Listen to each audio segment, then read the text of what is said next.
तो नमस्कार दोस्तों, स्वागत है आपका सी प्लस प्लस की एक अगली वीडियो में। आज बात करने वाले हैं फोर लूप के बारे में। फोर लूप है क्या? फोर लूप को सिंपल वर्ड्स में अगर मैं समझाना चाहूँ तो मैं ये कहूँगा कि अगर एक काम को मल्टीपल टाइम्स करना है, मतलब एक काम को रिपीट करवाना है आपको मल्टीपल टाइम्स, तो आप क्या कर सकते हैं? आप क्या कर सकते हैं? उसे लूप कर सकते हैं। तो इन कोडिंग में अगर इस तरह की प्रैक्टिस करनी हो तो फिर क्या करेंगे? तो हमारे पास एक प्रोसीजर है सी प्लस प्लस में, जिसे हम लूप में उस स्टेटमेंट को डाल देते हैं जिसे हम बार बार रिपीट करवाना चाहते हैं। तो आइए देखते हैं, उस प्रोसीजर को फॉलो करने के कुछ तरीके हैं, उसे देख लेते हैं। तो सबसे पहले हम थोड़ा सा सर्च कर लेंगे इसके बारे में।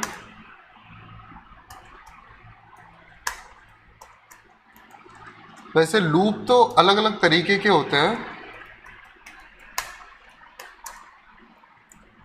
इन C++ we do have three kind of loops, but अभी देख लेते हैं। हाँ, इसमें क्या है? for loop the construct that execute statement repetitively is the for loop। ठीक है, यहाँ पे कोई भी स्टेटमेंट को रिपीटेटिवली अगर एग्जीक्यूट करा जाए वो फॉर लूप का काम है।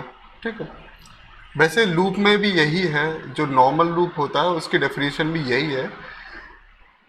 अब लूप्स को तीन पार्ट में डिवाइड कर दिया गया सी प्लस प्लस में, जैसे फॉर लूप हो गया, वाइल लूप हो गया, डू वाइल लूप हो गया। खैर, इन सारी चीज़ों के बारे में बाद में डिस्कस करेंगे। अभी पहले लूप का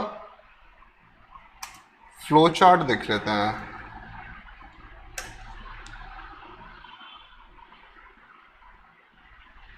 इसे ओपन कर लेते हैं न्यू टैब में। अब इसे मैं दिखा देता हूँ। यहाँ पे क्या होता है, इनिशियलाइज किया जाता है एक्सप्रेशन को। अगर कोई भी एक्सप्रेशन है उसे इनिशियलाइज किया जाएगा, उसके बाद कंडीशन टेस्ट की जाएगी। फिर अगर ट्रू है तो लूप की बॉडी में जाएगा, फोर लूप की बॉडी में जाएगा पॉइंटर। अगर नहीं है तो क्या होगा? लूप टर्मिनेट हो जाएगा। अगर फोर लूप है, ट्रू है, तो बॉडी में जाने के बाद अपडेट होगा एक्सप्रेशन, फिर उसके बाद टेस्ट होगी कंडीशन।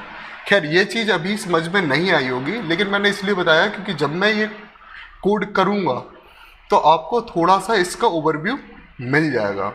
ठीक है, let's go back to dev C plus plus. अब डेप सी प्लस प्लस में देख लेते हैं। हम कोड लिखने से पहले सबसे पहले हेडर फाइल डालते हैं, IO stream using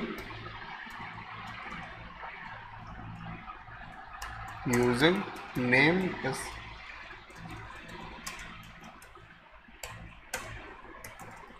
main function लिया। मेन फंक्शन लेने के बाद हमारे पास बचता क्या है?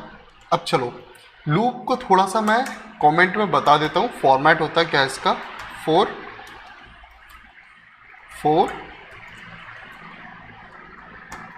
इनिशियलाइजेशन होता है, कंडीशन होती है,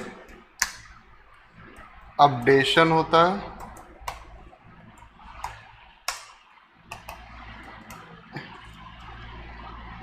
फोर लूप स्टेटमेंट होते हैं। ठीक है, अब हमारे पास जब ये चीज़ आ गई है, ठीक है, तो अभी हम इसे कमेंट आउट करेंगे तो हमें पता चला तीन चीज़ें मिलेंगी हमें फोर लूप के अंदर। फोर लूप डाला मैंने, INT counter equals to 1, semicolon, condition डाल देते हैं, counter shouldn't be greater than equals to और less than, counter shouldn't be greater than equals to 5।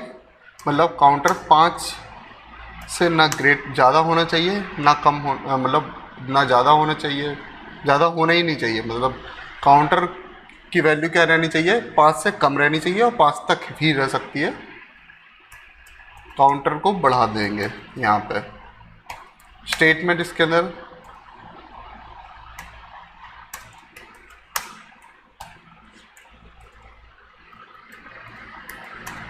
Welcome to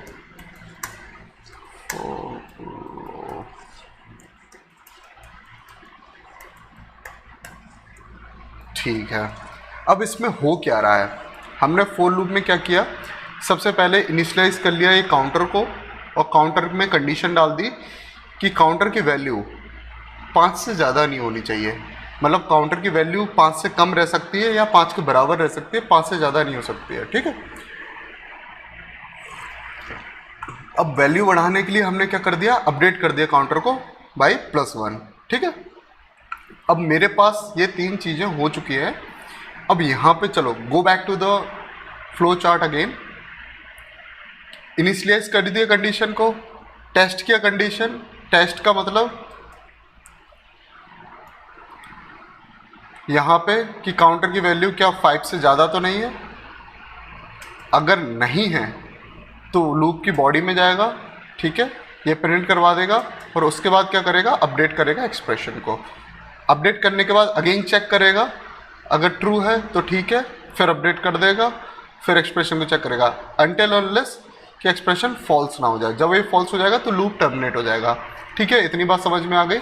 अब देख लेते हैं इसे, सेव कर लो कंपाइल एंड रन करके।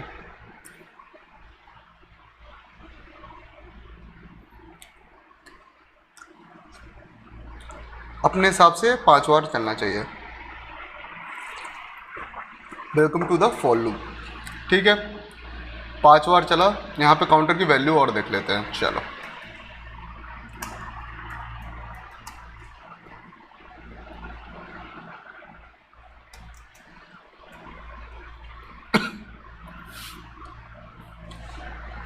काउंटर की वैल्यू मुझे 1 से लेके 5 बार मिली, तो मतलब ये लूप 5 बार चला।